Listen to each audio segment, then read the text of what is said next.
आप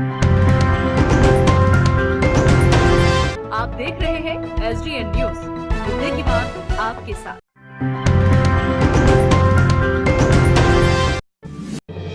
लॉकडाउन में पहली बार पूर्णिया पहुंचे पूर्व सांसद सह सुप्रीमो पप्पू यादव अपने निजी आवास पर प्रेस वार्ता का आयोजन किया। सरकार पर जमकर बरसे।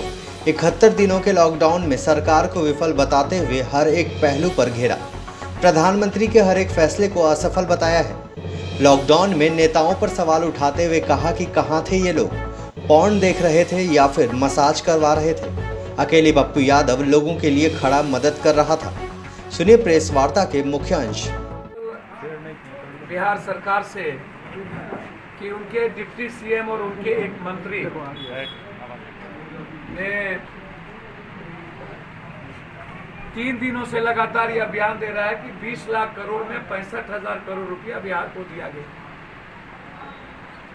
और जदयू के मंत्री श्याम रजक कहते हैं कि हमको न तो जीएसटी का पैसा दिया गया, न 1 रुपया दिया गया। अब ये सवाल बिहार जानना चाहती है, आप 20 लाख करोड़ रुपए की घोषणा में न तो 20 पैसे आपने मजदूर को दिया, आप रबी फसल की जो क्षति हुई उसमें आपने 20 रुपया नहीं दिया, आप 31 मई के पहले बीज और खाद का पैसा आपको किसानों को देना था जो महाराष्ट्र सरकार ने दी, आपने उसके लिए नहीं दिया।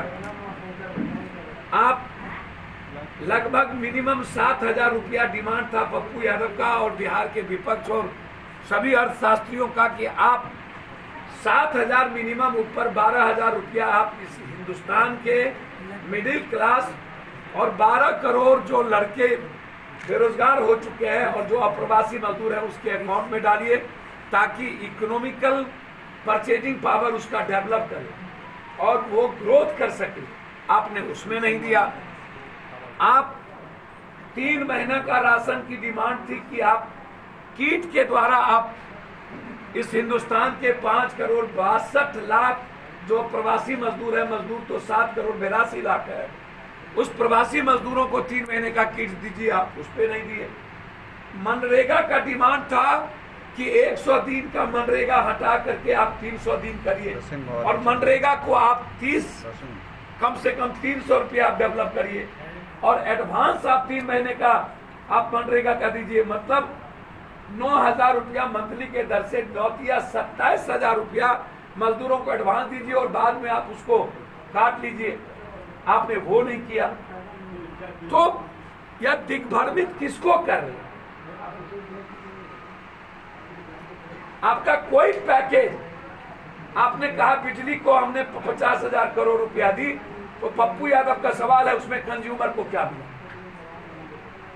आपने कहा 1,36,000 करोड़ रुपया हमने लघु उद्योग और कुटीर उद्योग को दिया, जबकि वो पहले से एनपीए हो चुका है। ठीक है, आपने दिया, तो उसमें उस कुटीर उद्योग में मजदूरों को क्या लाभान्वित हुआ, उसने क्या छूट दी, इसके बारे में आपने नहीं बताया। उल्टे आपने आजाद हिंदुस्तान में मजदूर श्रमिक कानून को आपने डिमोलिश कर दी और उसके राइट्स को आपने छीन लिया। मजदूर को आपने 12 घंटा मजदूरी पर को कानून बना दिया और 200 रुपया आपने मात्र कर दी। क्या है ये? आप ठेका ले चुके हिंदुस्तान के।